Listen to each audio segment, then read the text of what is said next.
Hello, my name is Julie Trude. I'm the Vice President of the League of Women Voters of Anoka, Blaine, Coon Rapids area. Today I'm pleased to introduce Anoka County Engineer and Chief Officer of Transportation, Joe McPherson.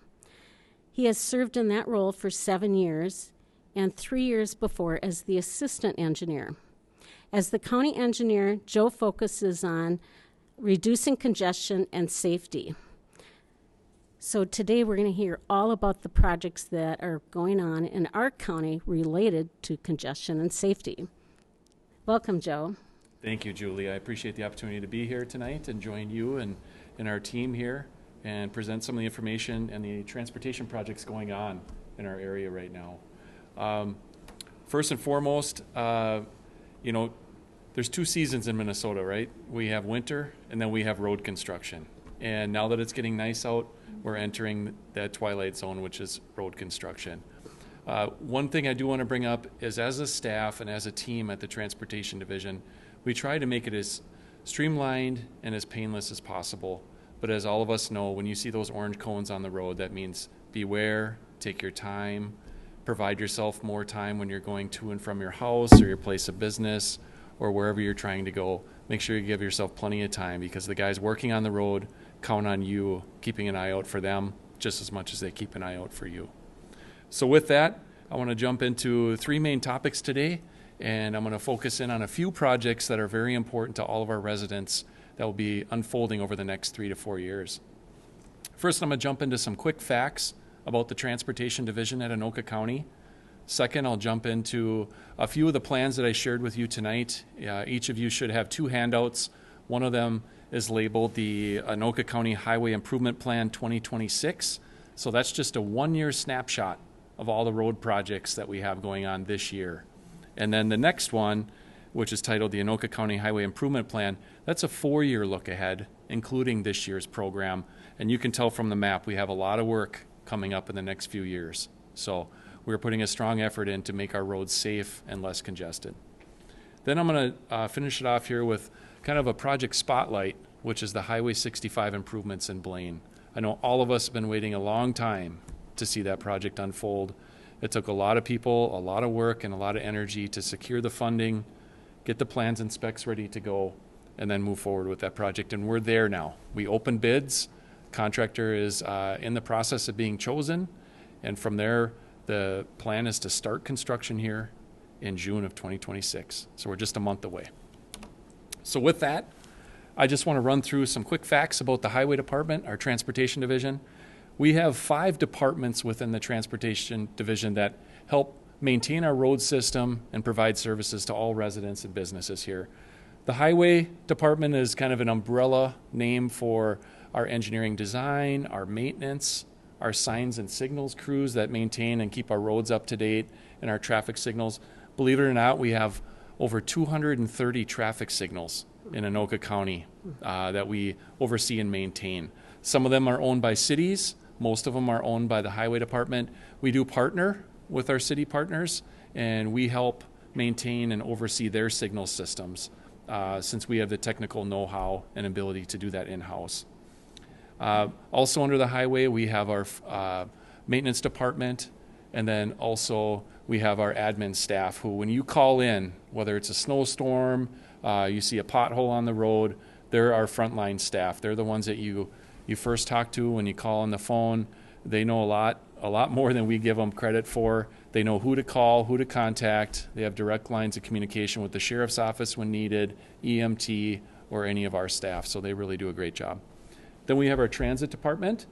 We don't currently operate a transit line or oversee a transit system. From an Anoka County point of view, our staff are not doing that directly, but we do assist.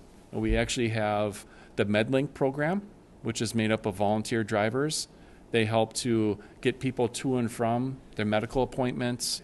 A lot of people are at home, they can't drive anymore, and a lot of their family members either live a distance away or they might not be able to drive either. So the MedLink program is a volunteer program where citizens just like you volunteer your time and your vehicle, and you will, through an app, they actually made an app, everything's based on apps these days. People can request a ride, And then from there, the people that provide the rides, they can look at the requests that are out there, and if it works with their schedule and their daily routine, they'll go and pick the person up, bring them to their appointment, and a lot of times they'll stay there with them if it's a short visit. If it's a longer visit, they'll leave and come back and pick them up and bring them home. And so a lot of friendships have been made that way as well. Then in our GIS department, that stands for Geographic Information Systems. So it's a mapping system that cities and counties and the state rely on to maintain our assets. So our roadways, water and sewer, if you're a city, our storm sewer system, curb and gutter, streets, all of that, it's built into that GIS system. A lot of times when you're looking for information related to your property, you can actually go online to the GIS system and you can look up all kinds of information about your property. You can see your property boundaries. You can see when the property was purchased. You can see aerial maps that show a rough idea of where your property corners are, so that if you're selling your home or you're looking to build a garage, install a fence, it gives you a rough idea of where those boundaries are. And then we also have our land surveyor. They're in charge of all of the section corners that all of our property lines are based on. And currently they're going through a massive update where they're going through with a new coordinate system, both elevation and then your XY coordinates, and they're updating every single one of those. First, they have to ensure that it exists. A lot of these are over 100 years old, 150 years old, and so some of them were just a spike in a piece of wood. Some of them are related to a tree that doesn't exist anymore, so they have to go out there and try and find these things. And then last but not least, we have our fleet services. They're kind of their own internal group there, but they oversee and maintain and replace all of the vehicles and equipment that the county relies on to do our job. So whether it's the assessor's office, it's the admin office, it's our highway department, the sheriff's office, this team of individuals is there to help take care of all that. And then real quickly here, the county has 413 centerline miles of roadway. We have about 313 that are supported with the county state aid highway. That is what that stands for, is that is where your gas tax goes to. So when you go fill up at the pump, a portion of that gas tax goes into a fund, the county state aid highway fund. There's also actually a city fund, the MSAS, or Municipal Street, what does that stand for? Municipal Street. MSA. There you go, Municipal Street Aid, State Aid Street System. Municipal, street, that's what it is. Mouthful. And so that's backed with those dollars that comes out of the Highway User Tax Distribution Fund. And then we have 100 miles that are just supported with either local levy dollars, or we also have a local option sales tax in Anoka County. It's commonly referred to as our transportation tax. And as it sits right now, there's a 1/4-cent sales tax in Anoka County that goes into this fund to help support those roads that don't have other funding mechanisms. And then we have about that 413 centerline miles equates to 1,700 lane miles of road. That's how many our plow operators have to plow. We have 66 bridges. We have 3 shops. So we have the main shop down here in Andover, which is the Bunker Lake shop. That's where a majority of our staff are housed in. It's right next to the sheriff's department. We also have 2 satellite shops. One is called our Coon Lake shop up by the Coon Lake in East Bethel, Columbus area. And that one was just reconstructed. A very nice facility. I encourage you to drive by and check that out. And then we also have another satellite shop in St. Francis. The purpose for those satellite shops is to assist with responding to snow callouts or other maintenance activities throughout the day and the year. We have staff stationed there all year long that can help assist with those calls. Just makes us more responsive to those calls.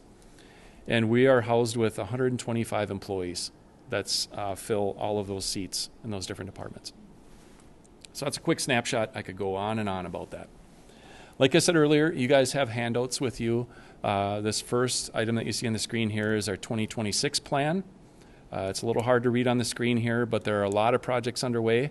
The ones that are highlighted in green, those green boxes, those are what we consider our construction improvement program or our reconstruct program, where we're actually going into an intersection or a roadway and we are reconstructing that roadway or replacing the signal. The ones that are the white boxes with green lettering, those are part of our overlay program. That's a pavement management or a pavement maintenance program that we do each year. We spend anywhere from $9 to about $13 million a year on our overlay program. And so that's very important. These assets are very expensive. We rely on them every day. So that maintenance program is something that is vital to making sure that we have a safe roadway. Another handout that I gave you is the 4-year look ahead. So it includes our 2026 program as well as our 27, 28, and 29 programs. As you can tell, there's a lot of colors on that map. We have a lot of projects planned out for the next few years. And as you can tell, they're spread out throughout the county. There's a lot of needs depending on where you're at. We have our urban core, which is down in Columbia Heights or Fridley, but we also have a lot of needs in our rural communities as well. St. Francis, Bethel, East Bethel, they have urgent needs as well, a little different than the urban area, but nonetheless, safety is a major concern, and making sure we're creating efficient roadways for everyone. So with that, I wanted to hone in on one project that I think is near and dear to everyone's hearts right now, especially if you live along the Trunk Highway 65 corridor. So stepping back a little bit, the Highway 65 corridor, it hasn't changed much since the 1960s. It looks the same today as it did then, other than maybe a few more stoplights. And so with that, it needed a facelift. It's fraught with safety issues. Unfortunately, there's been a number of fatal accidents and crashes along that corridor. There was already one this year. So as we look at that, that is very concerning as leaders in our communities and residents. So that's something we take very seriously. So approximately in 2018, 2019, the city of Blaine and the city of Ham Lake, as well as the cities of Fridley and Spring Lake Park, teamed up with MnDOT, the Minnesota Department of Transportation, and Anoka County to conduct the first of its kind in Minnesota.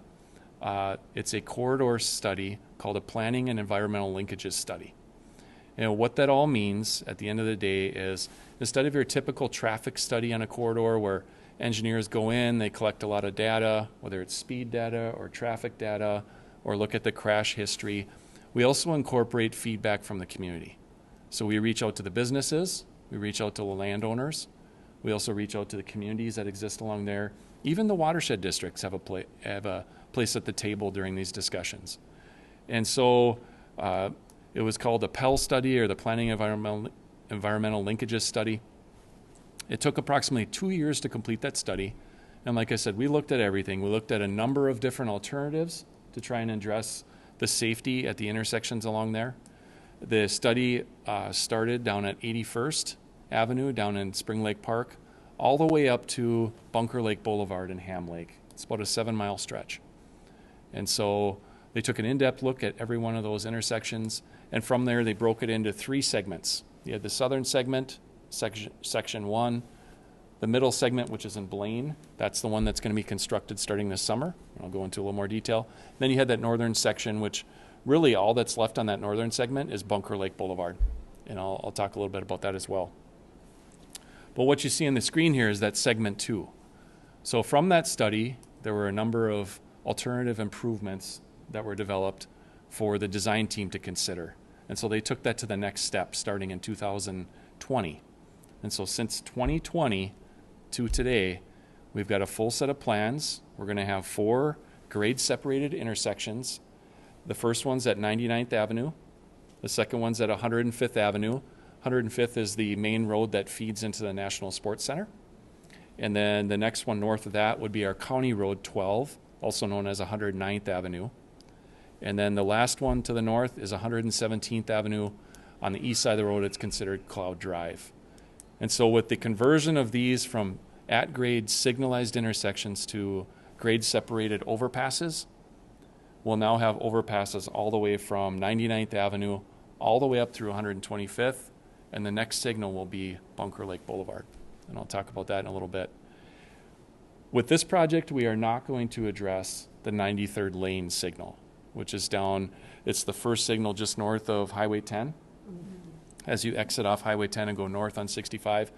The reason for that is that signal and intersection is so close to the Highway 10 intersection that exists today that in order to do an improvement there, we needed to improve that whole system-to-system interchange.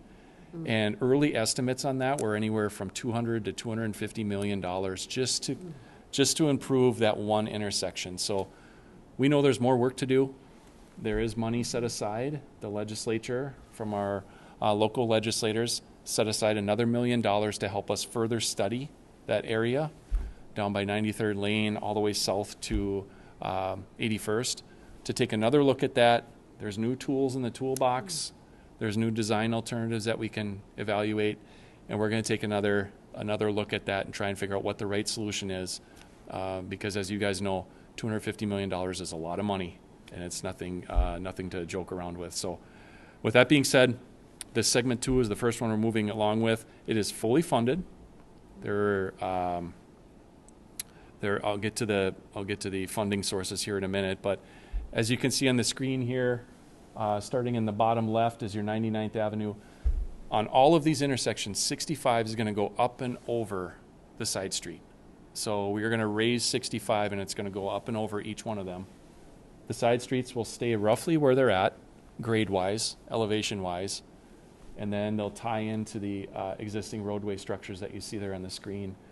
The reason that we had 65 go up and over is because it minimized impacts to the existing businesses that exist along there, the residents. There's a lot of high-density residential along there, and a lot of, vital businesses for the corridor. We want to minimize impacts as much as possible because this is to support them. So with that, by raising 65, there's existing right-of-way width on the corridor to go up and over. And so each intersection, as shown on there, 99th will be up and over, 105th will be up and over, and there's a roundabout underneath there. It looks like two roundabouts, but it's actually just one roundabout pinched in the middle. I like to say it's a roundabout on Slim Fast, where you just tighten that belt in the middle. You squeeze it to fit underneath the bridge. Similarly, at 109th, on the upper left part of the screen, that one is a similar design where it's one roundabout underneath. And then at 117th Cloud Drive, it looks very similar to 99th, where it's your typical, they call them a tight diamond interchange, where you come down the ramp and there'll be a signalized intersection there to control where you go. So next, just a little bit of background on that. Like I said, they started doing design in 2020, and from that point forward, we also started with no money other than what the local agencies had committed. So Anoka County and Blaine both stepped up in a big way and contributed several $1 million to be the first money in the pot and to kind of help promote and get the wheels spinning on securing funding. From there, we now have 17 unique funding sources to make this thing come to fruition. Those 17 funding sources amount to over $204 million, and compliments to all the agencies that were involved in that, all the people, all the players at the table did a great job supporting this, whether you're a state employee, our local legislators, our local elected officials, project partners, they all did a great job. The project length is 3 miles. It spans from essentially 97th Avenue up to just north of 117th, where we'll have the touchdown point when 65 ties back into its existing elevation. I talked a little bit about each one of those intersections. There'll be 4 grade-separated intersections there. There'll be a new frontage road system along the west side of 65. If you're familiar with driving along that corridor, at 99th Avenue, there's a short little stub street on the west side of 65. It's called Ulysses. It goes north but then comes to a quick end because those properties hadn't sold and developed yet. So there'll be a brand new frontage road that picks up from that stub street, continues north along the west side of 65. It will tie into, and I'll go back a screen here, it'll tie into 105th, right next to where that 105th roundabout will be. And then it will be 2-directional up to a point at about a 107th or 108th lane. And then from there going north, it'll be a one-way frontage road collecting traffic that's trying to come south of 109th. And then the northbound traffic will either have to take 108th or turn around and go back. But the nice thing with that frontage road is it's going to provide access to all the businesses along the west side of 65 in that area. The frontage road will go all the way through, but the northbound lane will stop at approximately 108th, 107th there. So, let's see. And I want to take a chance here. Are there any questions right now? That's a lot of information. And I'd want you to repeat the Yep. question so that it goes on our Yes. program. Yeah, so the question was, what is the estimated traffic volumes on 65? So as you mentioned right now, on the south end of the corridor next to Highway 10, the traffic volumes are actually higher than what they are in equivalent spot on 35W. They're approximately right around 60 to 65,000 cars a day travel through that corridor. As you continue north, Blaine does see a lot of cars peeling off as you go north. And so by the time you hit or you arrive at Bunker Lake Boulevard, the traffic volume there is somewhere around 25 to 35,000. So half the traffic does enter into the Blaine area, whether it's yep. And then from there, it does continue north. And as our communities to the north continue to develop, there'll be more and more traffic that continues north. So. So the questions are about alternate routes that people take to avoid the highway. What are we going to expect during the construction then? More of that probably. Yes, exactly. Yes, and that's what we're going to see during construction. You're 100% correct.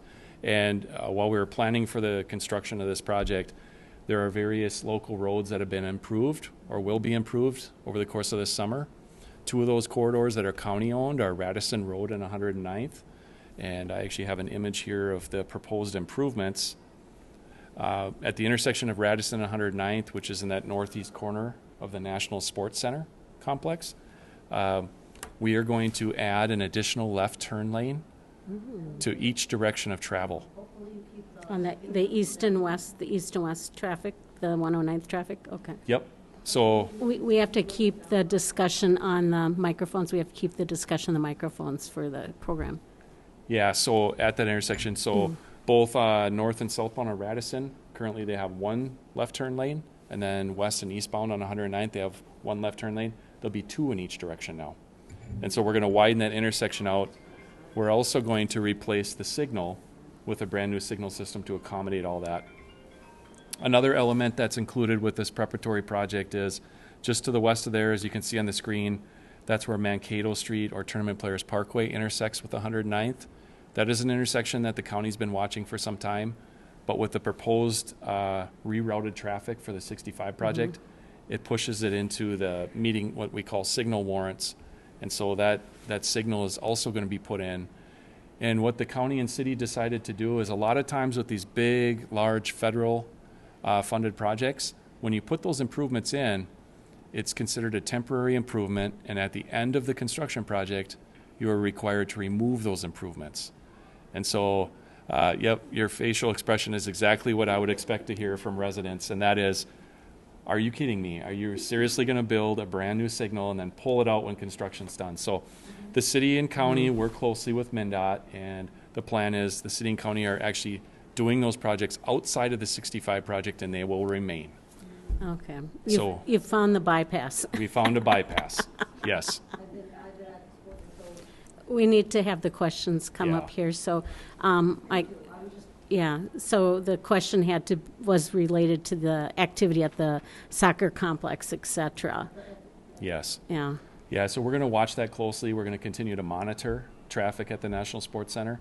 We know we have some pretty important events coming this summer. Usually we have the the Special Olympics, we have the World Cup soccer, we have the 3M Open. We have a lot of exciting events coming, so we're going to be monitoring that.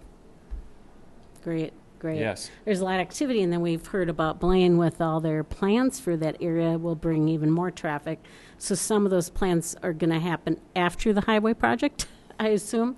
Yes. So actually, Julie, that's a great point. So just south of the intersection you see on the screen here at the National Sports Center site, Blaine is also working on a large redevelopment project in the area on the north side of 105th. And so all of that work will be happening at the same time as Trunk Highway 65. Oh, it will? Yes. So will that interfere with the use of Radisson Road for people using that as an alternate route? So the plan right now is the improvements we're going to do with this project you see on the screen They will help with traffic for both that redevelopment project and 65, and the improvements that are going to happen on 105th with that development will have minimal impact to the use of Radisson Road during construction. Okay. So we're going to try and limit them. If there's any closures or lane closures, it'd be for very short amounts of time. And not at peak traffic? Correct. Okay. Yep. Avoid those peak hours of travel. Okay. Correct. Yep. I'll continue forward here. So back to the 65 project, I just want to mention a couple things here. If you want to learn more about what it looks like and you want to go visit the site, there are links in this PowerPoint presentation that I'll share with the team here in the group. And then there's also the website for the project overall. This is a bird's eye view of the new northbound Highway 65 freeway starting just north of 97th Avenue in Blaine. Traveling north, Highway 65 crosses over 99th Avenue. Exiting from the northbound highway and entering onto the northbound highway, traffic is controlled by a signal system at the bottom of the ramp to 99th Avenue. Continuing our flight, the northbound highway travels at grade past 101st Avenue and 103rd Avenue with no access to either road. A new frontage road system on the west side of the highway between 99th and 109th Avenue will facilitate local traffic between Highway 65 interchanges and provide access to residents and businesses.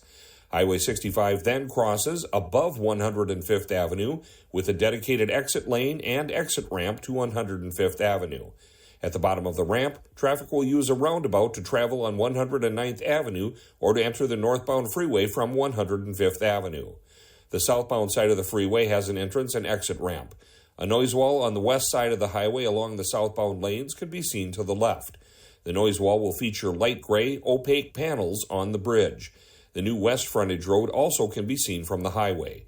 As we travel farther north, Highway 65 approaches and travels over 109th Avenue. Traffic on 109th Avenue on both sides of Highway 65 will travel through roundabouts to reach local homes and businesses. A noise wall will be built along the east side of the ramp from 109th Avenue to the northbound highway. Further north, Highway 65 travels under the new pedestrian bridge between 113th Avenue on the west and 114th Avenue on the east. Finally, our journey continues to the 117th Avenue Cloud Drive overpass, where Highway 65 crosses above the road. Traffic on 117th Avenue Cloud Drive will be controlled by a signal system at the bottom of the ramp, allowing access on and off Highway 65. Our trip on northbound Highway 65 ends just south of 121st Avenue, Paul Parkway Northeast. And I noticed earlier today, I just did a Google search, and it took me right to the YouTube of the bird's eye view of Highway 65. And it was really helpful to get a better feel for imagining the highway being the overpass. That was just more than I could imagine. And it gives you a better feel for what that's like. Yes. Yep. It's a really handy tool. Otherwise, it's very hard to look at a piece of paper and really understand what it's going to look like. Even I have a hard time trying to decipher all of those plans and put it into perspective. So, and we usually see a lot of stormwater issues along 65 in the spring and fall, and I assume that's going to be managed with all the new asphalt as well. Correct. That is correct. Okay. That's all incorporated into design. Okay, So I see great. we do have a question. Yeah, so the question is, there are 4 grade-separated intersections or interchanges. Are all 4 of them going to be under construction at the same time, or will they be staggered? And what does that look like? So, great question. The plan is the work will start this summer, and for most of 2026, it's going to look like not much is going on 65 because they have to relocate all the utilities to make way for these new bridges that'll be constructed and all the new roadways. So this year will be a year prepping for all the work to start. Later this fall, they will begin work on likely one of the interchanges. The cool thing with this project is, and what MnDOT likes to do, is they have a plan how they think the project's going to unfold and a recommendation based on how they put it together. But we all know contractors are very skilled, they're very talented, and they have a good idea of doing things more efficiently. So the first thing they're going to do once they award the contract is they're going to sit down with the contractor and look at what the proposed staging is and determine if the contractor has a better and quicker way of how to build the project and maybe move the stages around. So Right now, I don't want to share too many details on exactly how it's all going to be staged, but if you can kind of assume that there'll be kind of 1.5 interchanges constructed the first year in 27, late 26, 28 similarly, they'll finish up those first two, and then the third one will be constructed, and then the last year there'll be one left to do. That'll be the plan.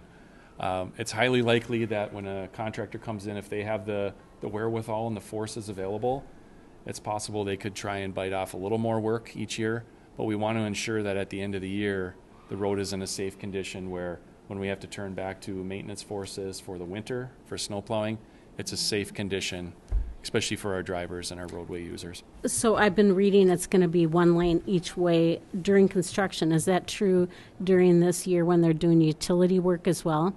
Actually, I've got good news for you. So during the development of the project, what we learned in Ramsey and Anoka on the Highway 10 projects, the Highway 10 project in Anoka, that first one that unfolded, unfortunately they didn't have the right-of-way width to allow for 2 lanes in each direction. In Ramsey, we took lessons learned from the Anoka project, and they had additional right-of-way width. We were able to do 2 lanes in each direction. The same thing's going to happen on 65. So that's wonderful. During construction, there'll be 2 lanes of travel in both the north and southbound direction. But drivers should beware, with any construction project, there will be some short-term closures, overnight closures, temporary lane closures, but the intent is to look forward to 2 lanes in each direction. And that will reduce the interference with neighborhoods, I imagine, to the east and west or north-south. Correct. So that's very good news. And I'm sure the businesses have had a lot of concern, and you've had some kind of a program set up so that they will get, or MnDOT has, to let them know the timing. Yes, and actually MnDOT did hire a separate consultant, a different consultant from the design team to assist with the project communications during construction. So they'll be actively involved with all the businesses and residents. If the businesses have a question, there will be a hotline. There'll be an email and a phone number that they can contact, and they can reach out.